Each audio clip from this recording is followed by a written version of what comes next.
Adventures in time and space, told in future tense. Dimension X.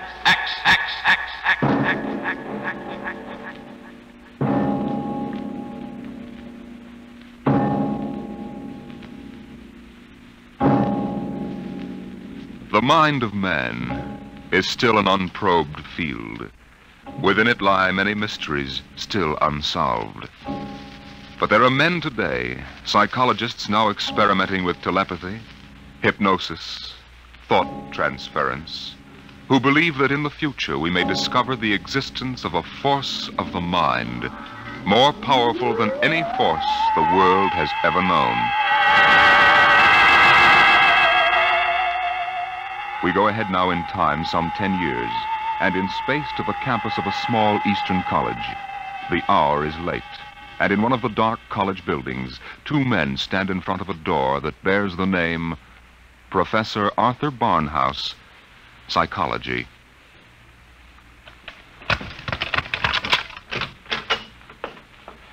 Well, here you are, Clinton.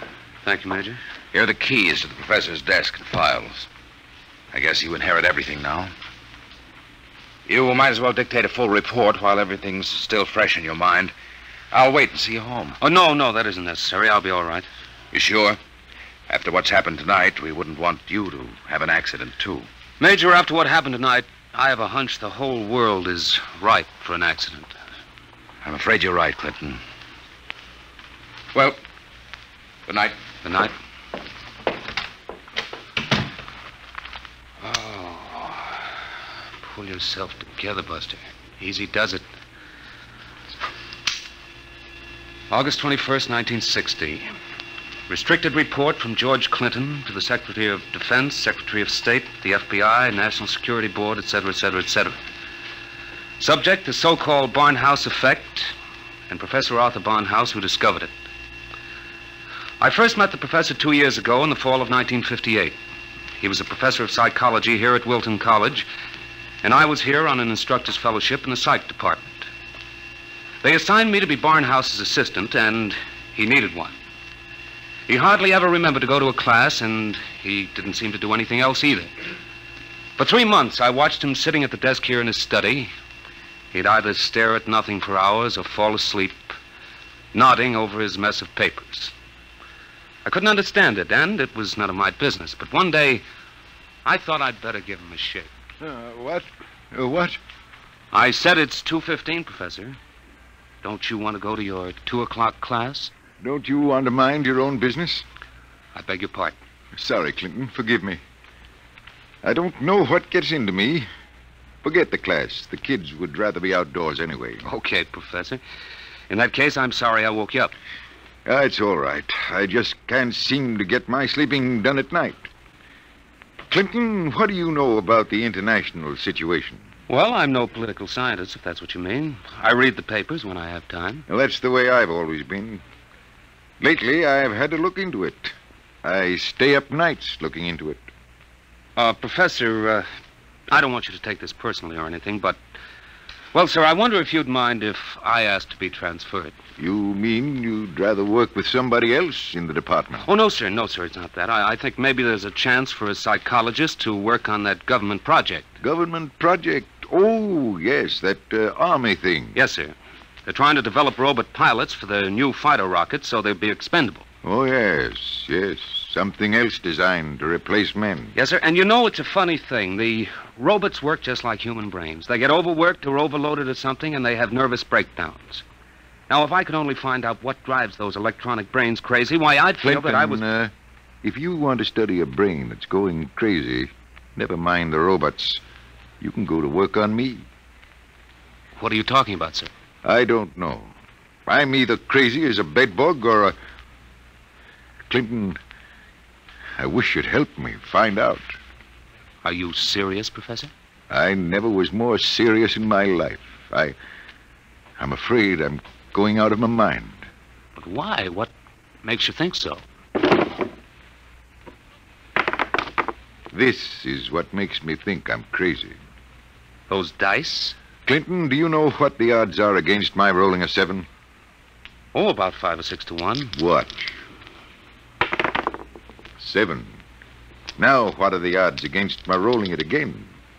Twice in a row? Plenty. About 100 to 1, I'd say. Watch.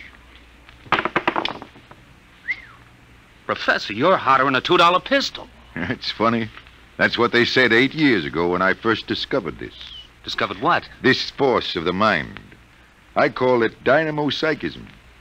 You mean you shove those dice around just by thinking about it? People have always thought there could be a force of the mind. You know that. Fortunately or unfortunately, I've learned to control it. Yeah? How did you happen to find out about this, Professor?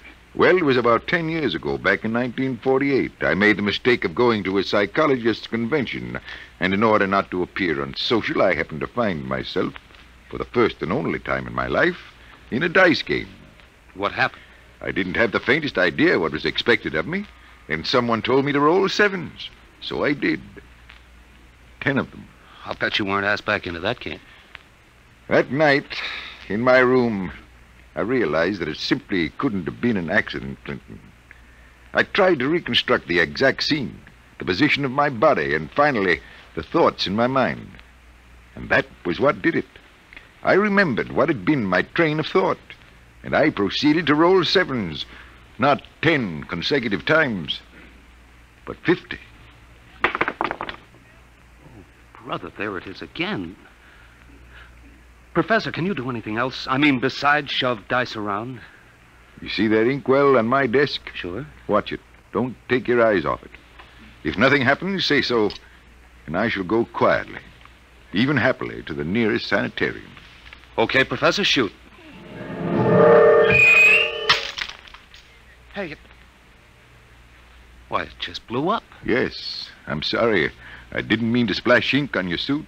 That's okay, Professor. What was that funny noise? Oh, that? The dynamo psychic waves are a little like ultra-high frequency waves. Sometimes, when I turn on the power, they create a kind of static. Listen, Professor, how much power have you got? Could you blow up anything, well, you know, big?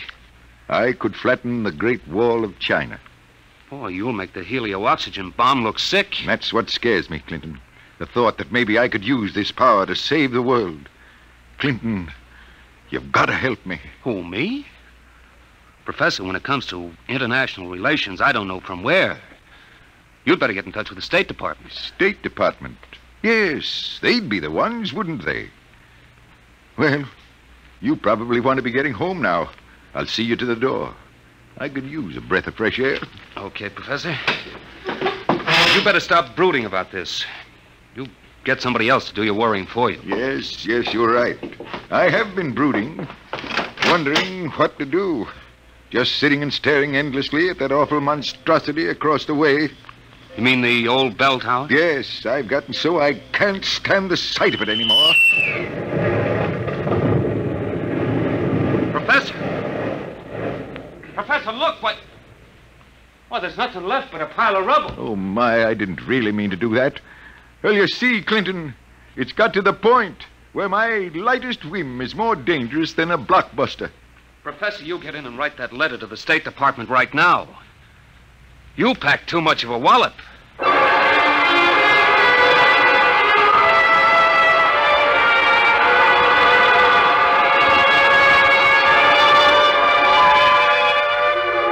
Professor Barnhouse mailed his letter, and things happened fast.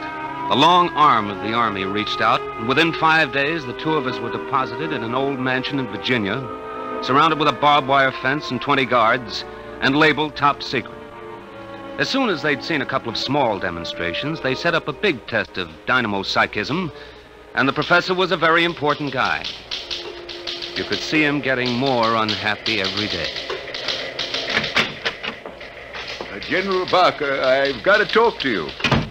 Just a minute, Professor. We're cleaning up the last details in Operation Brainwave. We'll roll at 1400 hours tomorrow. At 1400 what? 2 o'clock tomorrow afternoon. The robot-controlled fighter rockets will take off at exactly 1400 minus 10 and appear over the target at 1400.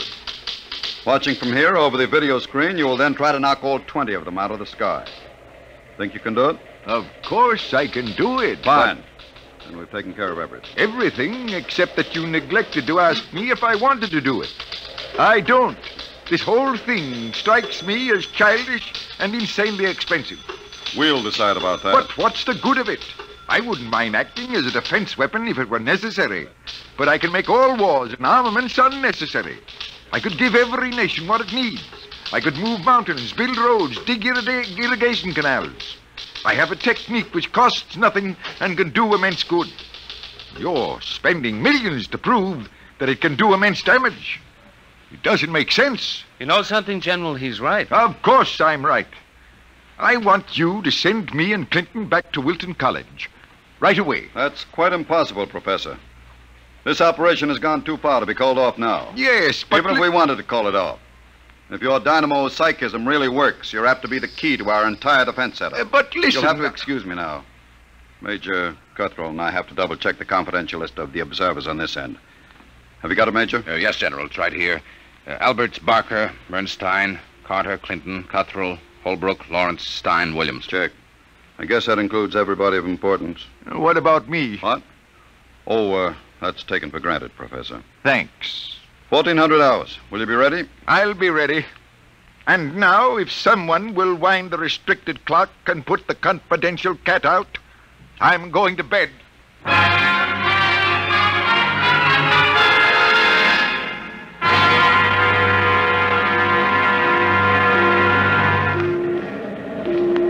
YDR to brainwave control. Observation plane to brainwave control. Come in, please. That's McKinley in the observation plane. Cut me in. Hello, McKinley. Reading you clear on the speaker. Everything all right? All okay, General. Takeoff uneventful. Fighter rockets now flying on course in perfect formation. Altitude 5,000 feet. Airspeed 865. Visibility unlimited. Are you tracking us? We've got you on radar. Haven't picked you up on the video screen yet. What's your estimated time of arrival over at the target? ETA, 2 minutes. Check. Remember, McKinley, the observation plane is not to enter the target range. Veer off and circle at the 10-mile limit. Bring the rockets overhead by remote control. Check. Observation signing off. 1 minute, 45 seconds to go, Professor Barnhouse. Are you in good shape? I'm all right, General. Good. We can all take our places in front of the video screen now. You sit here, Professor, in the center. Major Cuthrell, will you turn on the video screen? Right, General. Nothing yet, just empty sky. Hold it. I hear him coming in. There are 20 of them, Professor. You think you can knock them down at this altitude? Distance has nothing to do with it. I don't want anything to go wrong. You're sure you feel all right? General, I know I can do it. If that's all that's worrying you, let's call the whole thing off and save $20 million. There they are. They're coming in. Get ready, Professor. 10 seconds. 9, 8, 7, 6, 5, 4, 3, 2, 1. Now, wide open, Professor. Well, go ahead, Barnhouse. Knock them down. I did. Nonsense. All you've done is blank out the video screen. What went wrong? Did you give it everything you had? I was wide open, General. Then it didn't work. They're still flying. What's that? It just took a few seconds to work. That's... Holy smoke, they're dropping like flies. McKinley to brainwave control. What's happened to these rockets? They're going down like flames. By heaven, it works. It really works. Cuthrell, get Washington on the line. Barnhouse, I want you to... Hey, where's Barnhouse? He's right here. Clinton, where's the professor? Got me, General. We were all staring at the video. He must have walked out. Get moving, everybody. Alert the guard. Search the house. Yes, sir. If anything happens to that man... Gerald Barker. What is it, Corporal? Corporal Gray guard at the main gate. Sir, Professor Barnhouse is gone. Gone, where? He came tearing out of the gate at 40 miles an hour. Here's a note, sir. Threw it out of the car as he went by. I picked it up. Let me see it, quick. What got into that man? What does he say, General? Gentlemen, as the first superweapon with a conscience, I'm removing myself from your national defense stockpile. Setting a new precedent in the behavior of ordnance, I have humane reasons for going off. Signed, At the Barnhouse.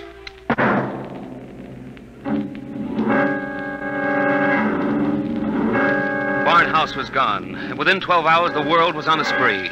The headlines were glorious or terrible, depending on what you think of the things the way they are. Barnhouse flattens helio bomb factory! The dynamo psychic waves reached every corner of the world. In every country, every continent flashed the news of what was happening. Hey, Barnhouse knocks out hidden atomic stockpile in Asia! There was a new kind of war, the war of tattletales.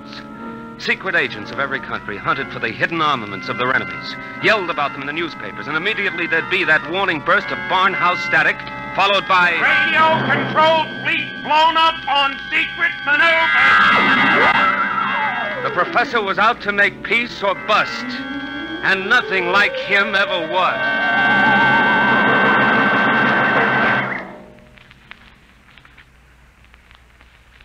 Look, Major Cuthrell, I told the FBI and the Army everything I know weeks ago.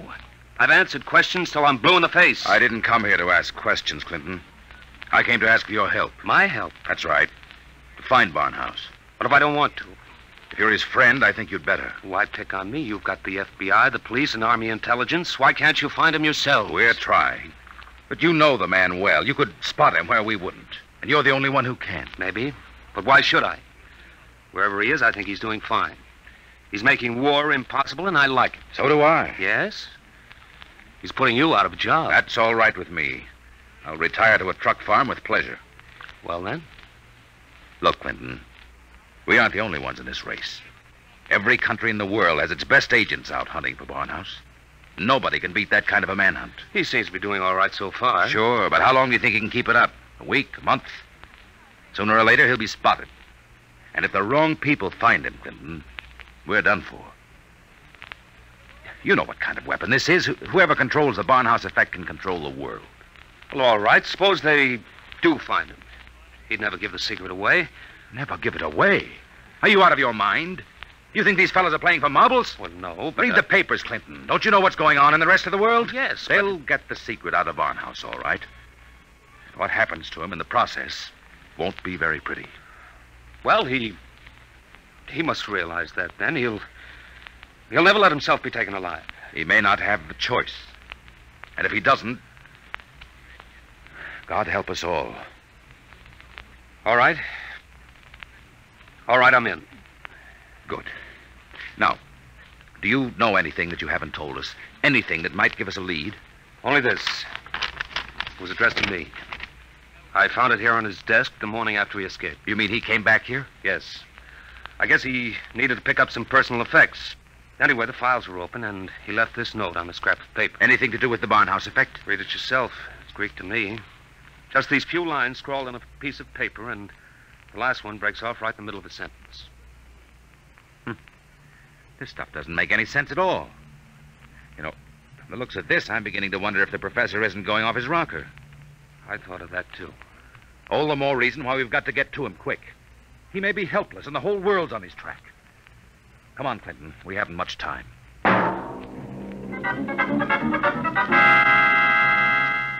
You say you do recognize this photograph, Mrs. Reardon? I tell you, it looks like Mr. Balfour's. He had the second floor front room for quite a while, but he left, I should say, about a week ago. Say, is he wanted for something? Yes, if he's the man I think he is. Well, now, I'd say you're looking for the wrong fella. That Mr. Balfour's, he couldn't be a criminal. Why, he wouldn't even harm a fly. He spent all his time in his room, just thinking.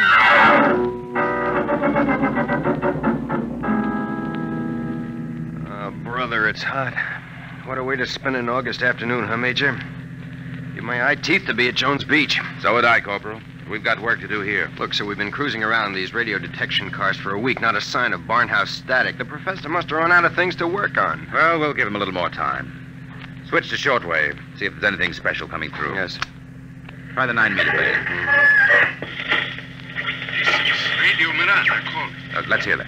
Our American enemies who have hidden behind the unjust and diabolical persecution by Professor Arthur Barnhouse will tyrannize us no more. I wonder if the professor's on Today, this. our glorious leader takes up his residence in a shelter, shielded with lead against all dynamo psychic rays. With his protection designed by our brilliant scientists to be absolutely impregnable against the Barnhouse effect. You will once again lead us on the path of our glorious death. Quick, triangulate it and get me a fix. I've got it. Let me check this chart. Quick, man. 3.9, 1.7. Oh, my aching back. What is it? We haven't got a prayer of finding a major. He'd have to be picked out of 2 million people. Where is Barnhouse? Right where I was wishing I was. Right smack in the middle of Jones Beach.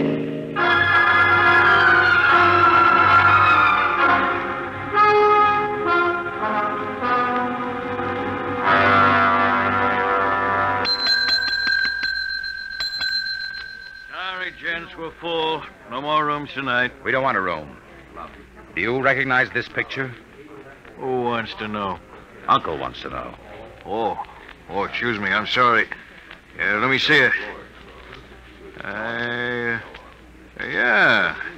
it looks a lot like room 417. About 5 feet 8, thin, sandy hair, glasses, little scar right across the bridge of his nose. Yeah, that's 417, all right. You mean he's here now? No, not anymore. He checked out 2 days ago.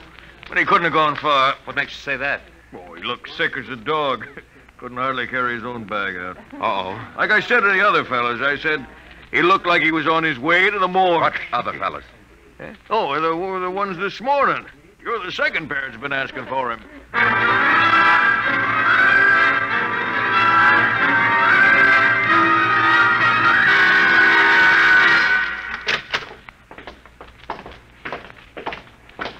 Here we are, Ward 15. This way, gentlemen. You're sure he's here, nurse? Oh, yes. Thank heaven we're in time. Well, I wasn't on duty when he came in, but one of the other girls told me he'd collapsed in the street. The ambulance brought him in. Poor guy, he must have really had it rough. Oh, here you are.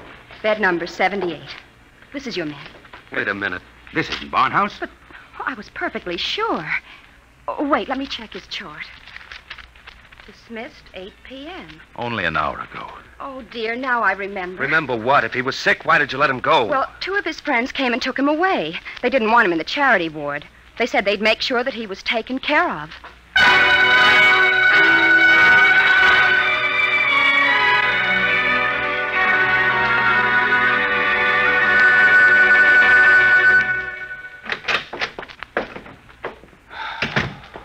Every time I walk into this study, I keep hoping somehow I'll wake up out of a bad dream and find the professor just sitting here.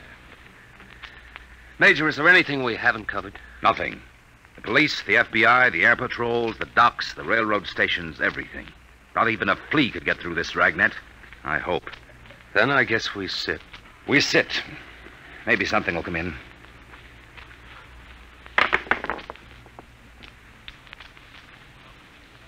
Do you have to roll those dice? I'm sorry. I wasn't thinking. An hour. That's what's driving me crazy. 1 hour sooner and he'd have been in our hands, not theirs. I know. Well, maybe he's still all right. How can he be all right? He's in the hands of a foreign power. We don't know that for sure. The professor was a likable little guy. He couldn't have lasted this long if he hadn't found some friends. Maybe they came and took him away. Well, grab that. Hello? Yes? Clinton, is that you?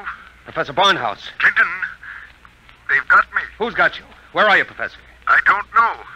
They said something about taking me to an airport. An airport? Which one? Listen, Clinton, I've got to tell you. The inkwell. What are you talking about? Remember the inkwell? Professor. Professor Barnhouse. Operator. Your call, please. Operator, that caller just came in here. Can you trace it?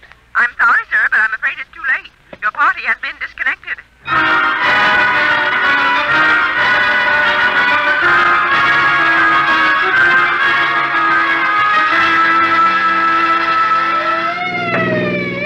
Where are we headed? He didn't say which airport. Just a hunch. The commercial airfields are all covered. But there's a little private field out here, I remember. Hasn't been used in years. Better be the one. They didn't have too much of a start on us. Maybe we'll make it in time. Step on it, Corporal. Wide open, Major. How'd he sound? Did he say who had him? No, all he got out was airport and something about an Major, Mr. Clinton, there's a tail light up ahead. Must be another car going like the devil. You're right, I see it. They're turning into the airfield. Come on, faster. Hold everything. Look up ahead. They're switching the floodlights on at the field. There's the plane down at the other end, all warmed up and ready to go. We'll never make it on the road. Hang on, I'm going through the fence, right?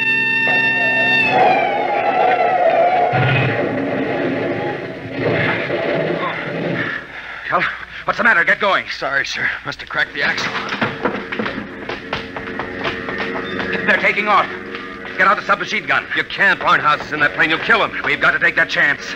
That plane's headed straight for us. Hit the dirt. Get that gun working, Corporal. Aim for the propeller.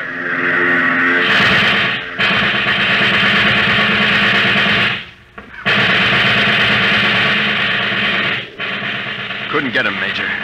Well, there goes the old ball game. I'll get through to Air Patrol, sir. Maybe they can intercept the plane. No, not a chance. By the time the fighters got off the ground, the plane would be out of range. No, we've lost, Barnhouse. Nothing can save us now. Hey, what?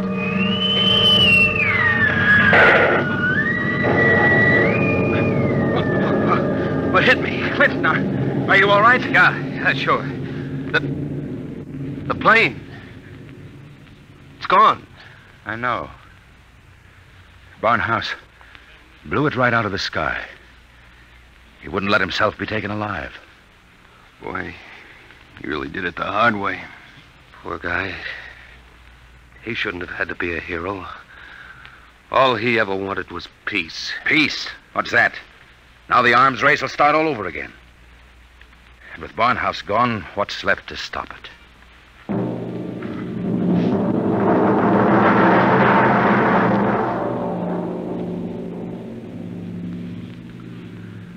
So they brought me back here to the professor's old study to dictate this report. I'm sitting here at his desk, and it's just the way he left it. Papers all over, even his old pair of dice. Arthur Barnhouse is dead. That's going to be good news for some people when they find out. The saber rattlers of the world will be busy as of tomorrow morning, getting ready to whoop up another war. I'm afraid they're in for a little surprise. It's 3 a.m. now. And before morning comes, I intend to vanish, disappear completely. That's the last that anybody will ever see or hear of me directly. That's why I want to tell you now. I've been looking at the new inkwell here on the desk. The professor's last words were something about an inkwell. And in it I found a little scrap of paper. Just a few words, but they complete the note I showed the major. The note that didn't make any sense. The whole thing makes sense now. Professor Barnhouse may be dead. But you haven't heard the last of the Barnhouse effect. Not yet. I've been experimenting while I've been talking to you. And now the time has come for me to say goodbye. You see, I've just rolled my 50th consecutive 7.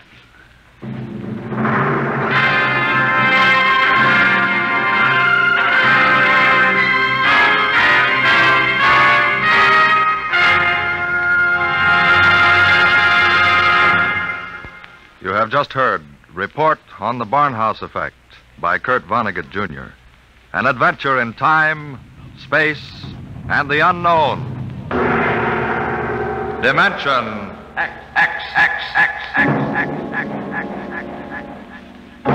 Next week, the strange story of the interspace rocket Star Cloud, which vanished mysteriously behind the Great Galactic Barrier in the year 1986. What happened to it and to its crew? We'll tell you next week.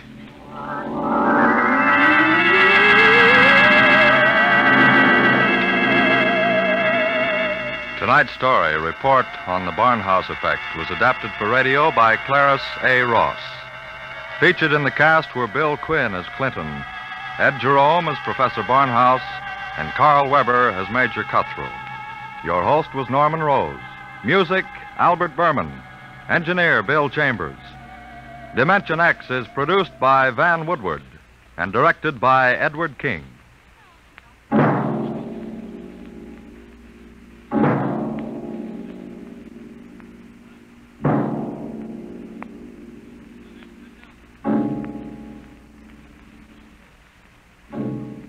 Tomorrow, hear Sam Spade. Now it's Truth or Consequences on NBC.